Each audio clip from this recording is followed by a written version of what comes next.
Hello everyone and welcome back to my channel. My name's Caitlin from Florals.com and today I'm back with another Wild Whisper design team process video. I'm featuring some of their new collection called More Adventures. It's a beautiful color palette and so many different patterns. It's great for a lot of occasions, and I'm also using the No Place Like Home collection.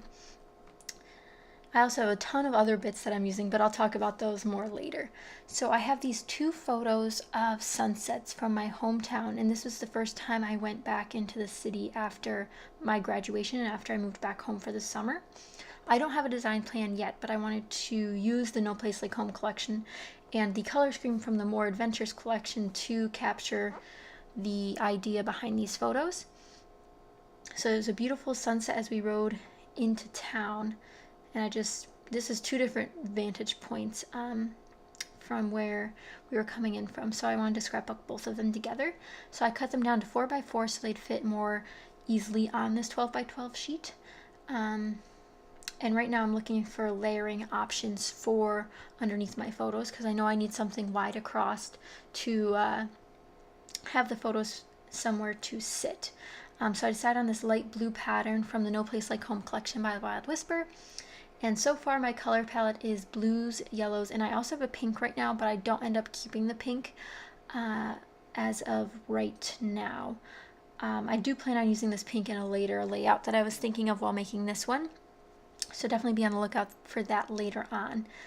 But I'm just matting these photos on some white cardstock so they have a little bit of holding their own against these similar colors. And I also know I want to use the No Place Like Home stamp set later on. And I just want to make sure I have it out because if I put it away or off to the side, I know I might lose it and then forget to use it, which is always so sad when you have such great plans for your stamp sets.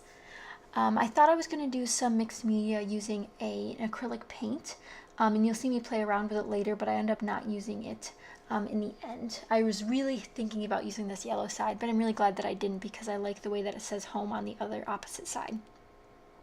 There was a lot of contemplating going on during this scrapbooking session. This is actually the only layout that I made during this day, but it definitely took me a longer time than usual.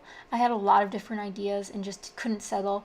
I find I often do this when I get new Wild Whisper goodies. I have a huge box of them and I just don't know where to start sometimes. So I'm definitely glad I narrowed it down to a couple papers to start with, but still so many decisions to make, which is always the hardest part because I love all of the Wild Whisper designs, and it's so good that they now have a double pack of the 12x12 papers and the cards. In case you want to use both sides, you don't have to worry about it, you can get both.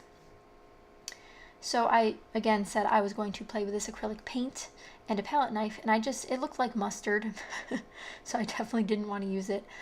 Even though it's not the color of mustard, it's not, but I knew I wanted to do something mixed media like on this layout. So I pull out my Inca Gold, and I have no idea how to use this. I got it on clearance once and I was like, okay, it's a weird dry pasty thing, and I just use my finger for it every time. It produces such a beautiful color that I don't mind getting messy from it. It's even still in my hands right now while doing the voiceover. I haven't had a chance to finish cleaning up before doing this voiceover, but I'm going to scrape this across the top and bottom edge of where that blue chevron paper will lay. And it takes a little bit of work to get it down. I made another Wild Whisper layout with Inca Gold if you're looking for another use of it in case you have it in your stash. But it's definitely a beautiful color. It's a unique shade of gold and also has a shimmer to it, which is really fun. And I'm just doing it all the way to the edge. And I definitely should have had my Ranger mixed media mat down, but I did not. So there's probably still some on the table here. But I make these fun strokes with just my finger, like it's finger paint essentially, and then just simply cleaning that off with a baby wipe works pretty well. So I'm letting that dry just a little bit. It doesn't need too much dry time. It doesn't transfer very easily unless you actually scrape across it. And I know I have my layers here for my photos, which is this cut apart card that I just used. It's got a yellow wood grain pattern, which is really nice. It's not picking up well on camera. It's a butter yellow on some sections and then a darker yellow in others. And I thought I was going to do another gray layer, which would have looked fine, but I ended up not using it. And that's from the same More Adventures collection. And here's where I decided to fully drop the pink. I'm like, well, I don't really want the pink. I want it to be quite simple. I just want the title to shine, which you'll see later. I make a very large title for this, but I think the point gets across that this is home for me. I put a half a doily at the top, and I thought about doing half a doily at the bottom. I did this for a layout from a paper issues challenge, and it was doily, but it was one on the left side and one on the right side, and I used the same size doily, and I know it works really well on a 12 by 12. I believe this is actually a 10-inch doily, and I bought mine at Target during Valentine's Day. Really cheap way to find them is during Valentine's Day. I don't know why, but doilies are around during Valentine's Day. No idea why. It's just one of those things. And here's where I finally figure out that I need a large title.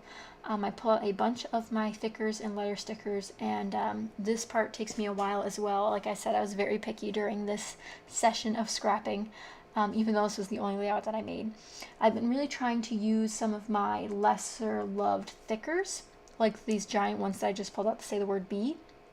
But I also pulled out some of my new thickers, which I absolutely love, so it's really hard to use some old ones and some new ones, but I'm compromising here.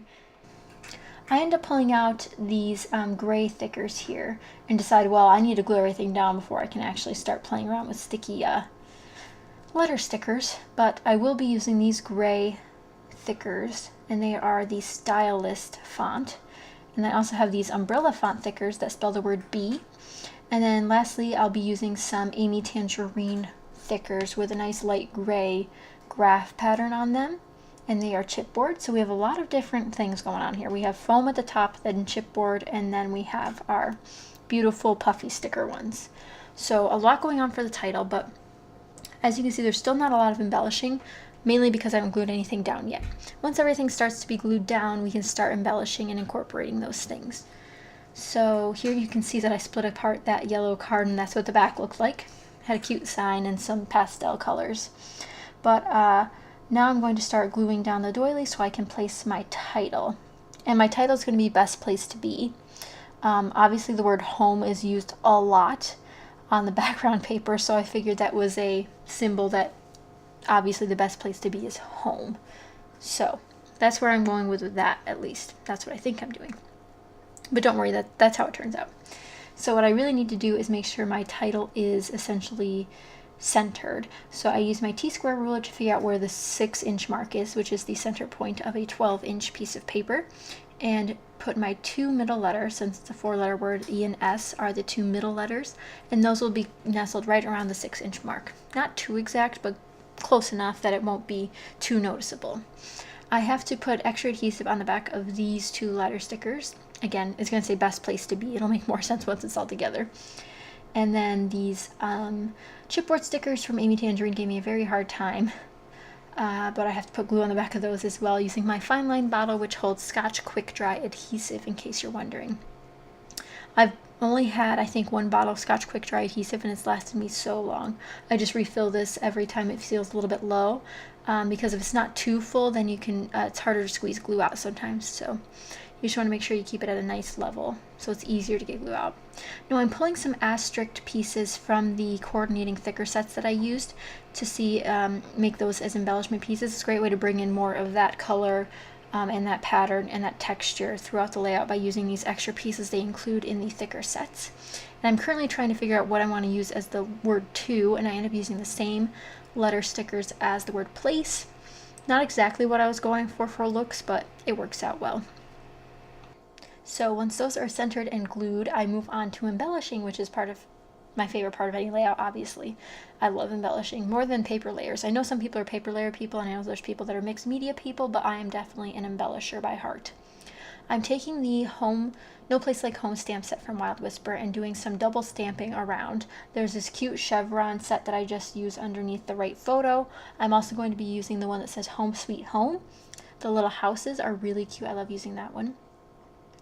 And I off stamp it and then stamp it on there. I don't want to use my gray inks because my gray inks don't match the background paper or the color scheme. They're more of green grays, which I don't particularly love.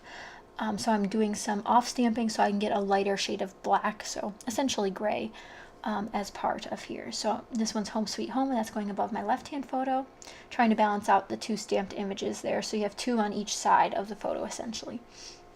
And I'm going to build out those clusters by doing a couple of things. I'm going to include extra texture and extra interest. So interest through texture, I suppose you'd say.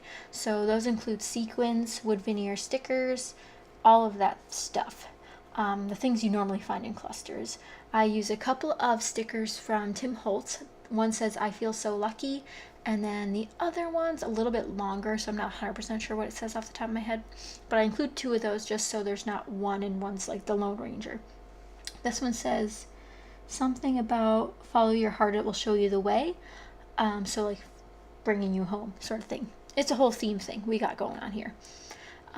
My wood veneer box is off to the left hand corner, as you can see, and I'm going to be pulling out a bunch of heart pieces.